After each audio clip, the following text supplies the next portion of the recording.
Bryophytes কি? What R bryophytes? Bryophyte হলো ছোট এবং ভাস্কুলার টিস্যুবিহীন উদ্ভিদ যা সাধারণত আর্দ্র পরিবেশে জন্মায়। Bryophytes are small, non-vascular plants that typically grow in moist environments. এদের মধ্যে মস, লিভারওয়ার্ট এবং হর্নওয়ার্ট অন্তর্ভুক্ত।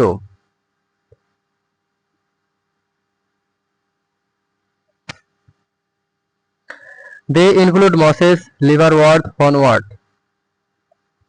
ব্রায়োফাইট জীবনচক্রে গ্যামেটোফাইট প্রধান অংশ। In bryophytes, the gametophyte is the dominant phase of the life cycle. Pteridophyte কি? What are pteridophyte?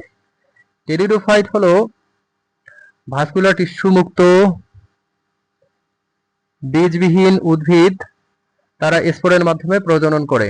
Pteridophytes are vascular seedless plants that reproduce through spores. এদের দেহে ভালোভাবে বিভক্ত পাতা, ডাঁটা এবং শিকড় থাকে। They have well differentiated leaves, stems and roots. Fern, horsetail উদাহরণ fern and horsetail are examples.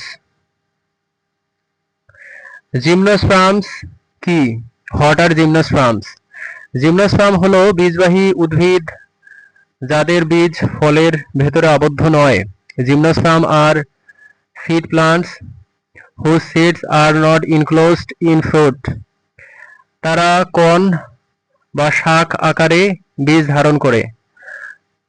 They bear seeds in cones or strobili. সাধারণ উদাহরণ হলো পাইন এবং cycas. Common examples include pine and cycas.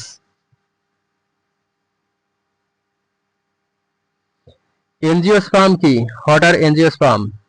Angiosperm হলো ফুল এবং ফলযুক্ত বীজবাহী উদ্ভিদ। Angiosperms are flowering seed plants that produce fruits. তাদের বীজ ফলের ভেতরে থাকে এবং তারা বহুলভাবে বিস্তৃত। Their seeds are enclosed within fruits and they are widely distributed. তারা দুই ধরনের, মনোকট এবং dicot. They are divided into two types, monocot and dicot. উদ্ভিদ রোগ কেন হয়? Why do plants get disease?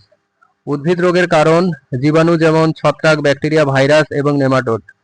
Plant disease are caused by pathogens such as fungi, bacteria, virus and nematodes. পরিবেশগত ক্ষেত্র এবং পুষ্টির অভাবও রোগ সৃষ্টি করতে পারে। Environmental conditions and nutrient deficiencies can also cause disease. কীটপতঙ্গ রোগ ছড়াতে সাহায্য করে। Insects help in spreading disease. Algae হলো এককোষী বা বহুকোষী স্বখাদ্য উৎপাদনকারী জলজ উদ্ভিদ। Algae are unicellular or multicellular aquatic plants that produce their own food. এদের দেহ থ্যালাস আকৃতির এবং প্রায়শই জলজ পরিবেশে বাস করে। Their bodies are thallus-like and they mostly inhabit aquatic environments. Green, brown এবং রেড এলগি আলাদা আলাদা শ্রেণীতে বিভক্ত। Green, brown and red algae are divided into different classes.